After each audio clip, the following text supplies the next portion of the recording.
हरिओम। 61तमोऽध्यायः। वरुण का विप्रचित्ति के साथ युद्ध और पराजय। वैशंपायन जी कहते हैं, जन्मेजय, दैत्यों के आदि पुरुष विप्रचित्ति ने अविनाशी देवता वरुण को क्रोधपूर्वक अपने बाण समूहों से घायल कर दिया। उसके वे बाण तेजस्वी सर्पों के समान जान पड़ते थे। वो दैत्य जब बाण रूपी दीप्तिमान किरणों से वरुण को दग्ध करने लगा, उस समय संग्राम में खड़े हुए जलेश्वर वरुण ये भी न समझ सके कि अब मुझे क्या करना चाहिए। जैसे स्वर्गलोकेश्वर सर्वलोकेश्वर परमात्मा के समक्ष प्रजापति परमेष्ठी नहीं ठहर सकते, इसी प्रकार दानवराज विप्रचित्ति के आगे जल के स्वामी वरुण नहीं ठहर सके। वज्र नामक महान व्यूह का मुख सब ओर होता है, वो सर्वथा निर्भय हुआ करता है। उसी व्यूह का आश्रय लेकर दानव योद्धा देवसेना के साथ युद्ध करने लगे। महामनस्वी विप्रचित्ति नामक दैत्य का मुख वहां अग्निज्वाला तथा सूर्यमंडल के समान प्रकाशित होता था। महातेजस्वी वरुण ने विजय की इच्छा मन में लेकर विप्रचित्ति नामक महान असुर की ओर इस प्रकार देखा, मानो वे अपने तेज से उसको दग्ध कर डालेंगे। दैत्य विप्रचित्ति फूलों के हार तथा स्वर्ण आदि की मालाओं से अलंकृत था। उसकी भुजाओं में केयूर तथा अंगद नामक आभूषण शोभा दे रहे थे। उसने कैलाश शिखर के समान एक परिघ हाथ में लिया। उस पर सोने के पत्र जड़े हुए थे। वो परिघ लोहे का बना हुआ था और सोने की माला से अलंकृत था।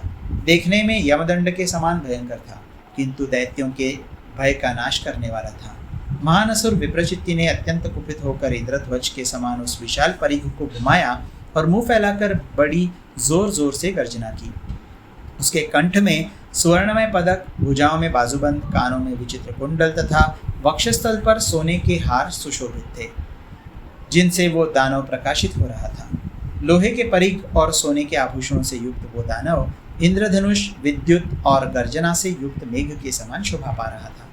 परिघ नामक अस्त्र से वायु समूहों को संचालित करते हुए जोर जोर से सिंहनाद करने वाला वो दैत्य धूम और ज्वालाओं सहित प्रलयकालीन अग्नि के समान प्रज्वलित हो उठा। विद्याधर गण, गंधर्व नगर, अमरावतीपुरी तथा सिद्ध लोगों के साथ ग्रह नक्षत्रों सहित एवं सूर्य और चंद्रमा से विभूषित आकाश उस दैत्यराज के परिघ से उद्भ्रांत होकर चक्कर सा काटने लगा। परिघ को धारण करने और सब ओर घुमाने में समर्थ वो दैत्य दुर्जय हो गया था। अग्नि के समान तेजस्वी वासुराज विप्रचित्ति प्रलयकाल की आग के समान उठ खड़ा हुआ था। देवता उसकी आंच से ईंधन की भांति जल रहे थे। देवता और वरुण उसके भय के मारे हिलडुल भी न सके। वहाँ एकमात्र सामर्थ्यशाली कौशिक इंद्र ही निर्भय खड़े रहे।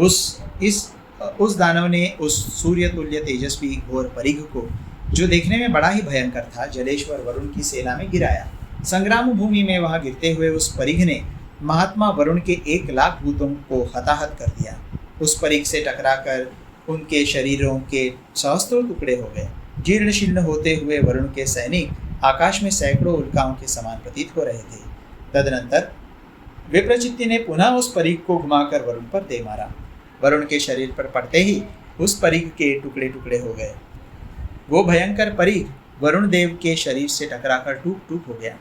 जीर्ण शीर्ण होकर गिरते हुए उस परिघ के चूर्ण आकाश में खद्योतों के समान प्रकाशित होते थे। उस प्रहार से जलेश्वर वरुण विचलित नहीं हुए। परिघ की मार खाकर भी वे युद्ध में वज्र से आहत हुए पर्वत की भांति स्थिर भाव से खड़े रहे। युद्ध स्थल में अपने सैनिकों के भग्न एवं घायल होने पर आमर्षशील जलेश्वर वरुण को 2 घड़ी तक बड़ा क्षोभ रहा। वे अमित पराक्रमी वरुण आमर्ष में भर गए। तत्पश्चात शत्रुमर्दन वरुण ने अपने पक्ष के सभी लोगों को पूर्णतः संगठित किया।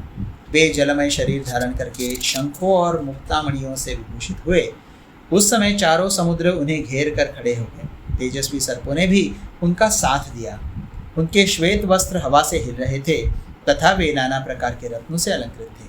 कछुओं और मत्स्यों से व्याप्त हुए पाशधारी श्रीमान वरुण देव ने कुपित हो अपने सैनिकों की ओर देख कर कहा, वीरों, तुम लोग दानवों के वध की इच्छा से युद्ध करो।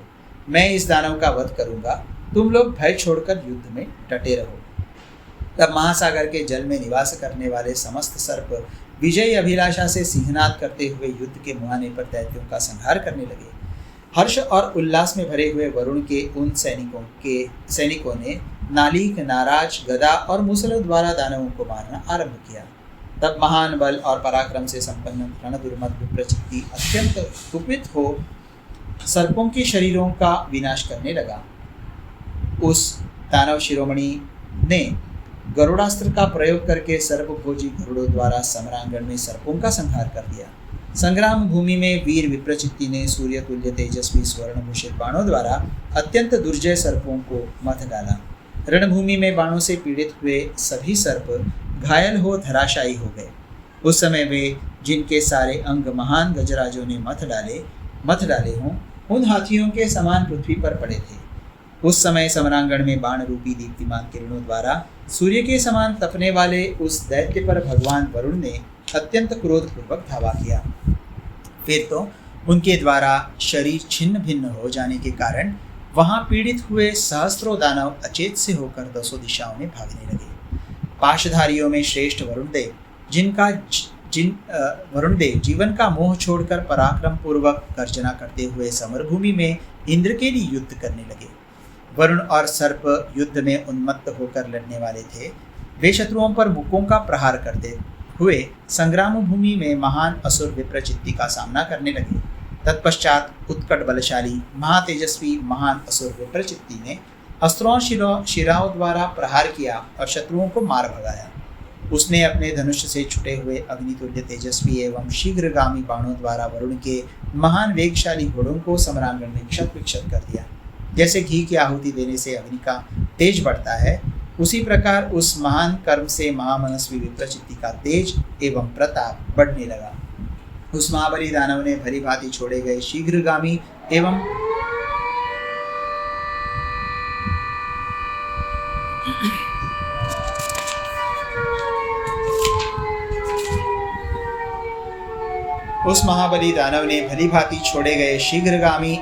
सूर्य तुल्य तेजस्वी बाणों द्वारा वरुणदेव की उस विशाल सेना को मथ डाला। उसने वरुण के सैनिकों के अस्त्र शस्त्र काट डाले, उन्हें सहायकों से आक्रांत कर दिया। वे सब के सब उसके बाण जाल से आच्छादित होकर मोह के वशीभूत हो गए। विप्रचित्ति ने उन सब को शूल, शक्ति और रुष्टि आदि शस्त्रों से घायल करके खून से लथपथ कर दिया। उस दानव ने उत्तम रीति से छोड़े गए झुकी हुई गांठ वाले अग्नितुल्य तेजस्वी बाणों द्वारा समरभूमि में वरुण देवता के महान वेगशाली घोड़ों को घायल कर दिया। उस दैत्य ने जल के स्वामी वरुण को सेना सहित वहां से भाग जाने को विवश कर दिया। वे विप्रचित्ति के भय से पीड़ित हो देवराज इंद्र की शरण में चले गए। इस प्रकार श्री महाभारत के खिलभाग हरिवंश के अंतर्गत भविष्य पर्व में वामन अवतार के प्रसंग में वरुण और विप्रचित्ति का युद्ध विषय 61वां अध्याय पूरा हुआ।